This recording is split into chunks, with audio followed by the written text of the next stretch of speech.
Shalom, selamat pagi Bapak Ibu yang terkasih dalam Tuhan Yesus Kristus. Kita berjumpa kembali dalam renungan harian Logos di kanal YouTube HKBP Limo. Sebelum mendengarkan renungan pagi hari ini, mari kita bersatu di dalam doa. Bapa yang baik, Bapa yang kami kenal di dalam nama Tuhan Yesus Kristus, terima kasih Tuhan atas segala pertolongan-Mu, terima kasih Tuhan atas segala lawatan-Mu. Tuhan, Engkau membangun kami dari tempat tidur kami sebelum melakukan aktivitas kami di hari ini. Tuhan, sebentar kami akan belajar merenungkan kebenaran firman-Mu. Siapkan hati dan pikiran kami Tuhan, biar kami bisa melakukan, biar kami bisa melaksanakan dalam kehidupan kami sehari-hari. Ajar kami Tuhan untuk selalu taat dan setia kepada Engkau. Ajar kami Tuhan selalu mengandalkan Engkau dalam hidup kami.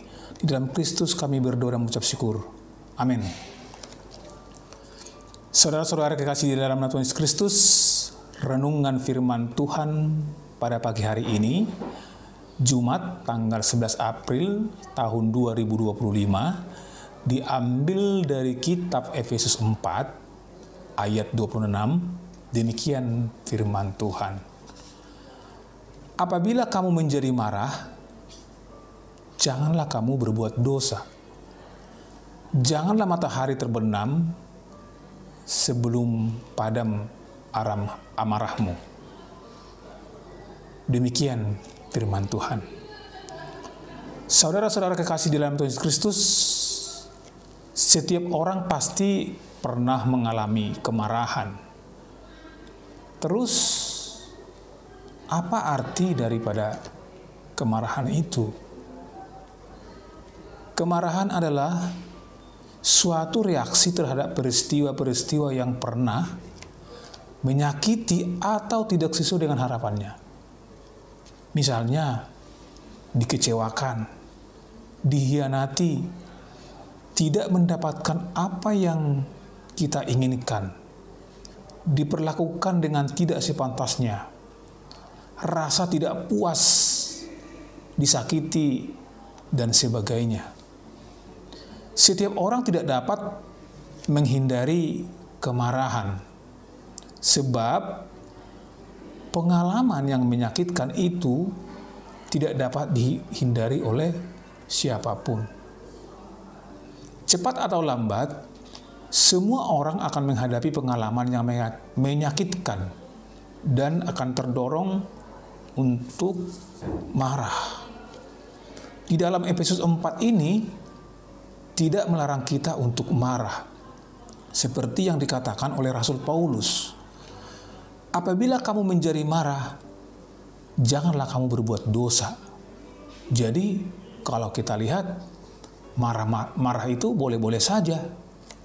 Yang menjadi masalah, bukan marah itu sendiri, tetapi bagaimana ekspresi atau cara mengungkapkan dan motivasi dari kemarahan itu sendiri yang perlu diperhatikan. Ada jenis kemarahan yang perlu diungkapkan agar menjadi lebih baik, yaitu kemarahan yang didasarkan karena kita mengasihi dan bertujuan untuk mendidik. Misalnya, seorang guru bisa memarahi murid yang malas belajar. Kalau kita lihat, Tuhan Yesus sendiri pernah marah terhadap orang Farisi atau ahli Taurat yang berpikir munafik, iri dan dengki terhadap orang lain.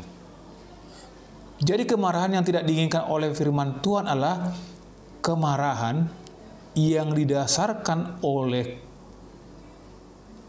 dengki, benci, dan iri hati.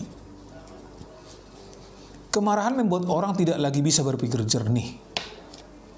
Dan pada akhirnya bukan saja kemarahan itu bisa merugikan orang lain, tetapi bisa merugikan diri sendiri. Kemarahan bisa menimbulkan banyak masalah yang kelak akan kita sesali. Tetapi biar bagaimanapun, kemarahan tidak dianjurkan sama sekali di dalam kekristenan. Kita harus seboleh-bolehnya menghindarinya. Kalaupun memang harus marah, janganlah sampai kita membiarkan kemarahan itu terus menguasai diri kita secara berlarut-larut. Kemarahan biasanya masih bisa masih bisa cepat diredam. Ketika masih, baru kita rasakan. Akan tetapi, kalau kita biarkan berlarut-larut, kemarahan itu bisa bertambah besar. Dan pada suatu titik nanti, kita dapat untuk lagi meredamnya. Dan di sana, dosa mengintip untuk menghancurkan diri kita. Kemarahan yang kita biarkan berlarut-larut akan menjadi lahan yang sangat menarik bagi si iblis untuk menjerumuskan kita. Itu sama dengan membuka kesempatan bagi iblis untuk menjebak dan menjerumuskan kita. Dengan membiarkan kemarahan itu, artinya kita memberikan ruang gerak seluas-luasnya kepada iblis untuk menarik atau berpestapora dan membinasakan kita. Alkitab mengingatkan agar dalam segala situasi apapun, kita tidak membiarkan amarah menguasai diri kita. Menahan diri agar tetap lembut memang tidak mudah. Banyak orang di sekitar kita akan terus memprovokasi kita lewat perkataan maupun perbuatan mereka untuk membuat kita semakin marah. Kemarahan bukanlah produk kerajaan surga yang tidak akan pernah membawa manfaat bagi kita. Ingatlah, amarah harus padam sebelum matahari terbenam. Ada pepatah mengatakan bahwa salah satu ukuran kebesaran seseorang adalah bagaimana kemampuannya untuk mengendalikan kemarahan itu sendiri.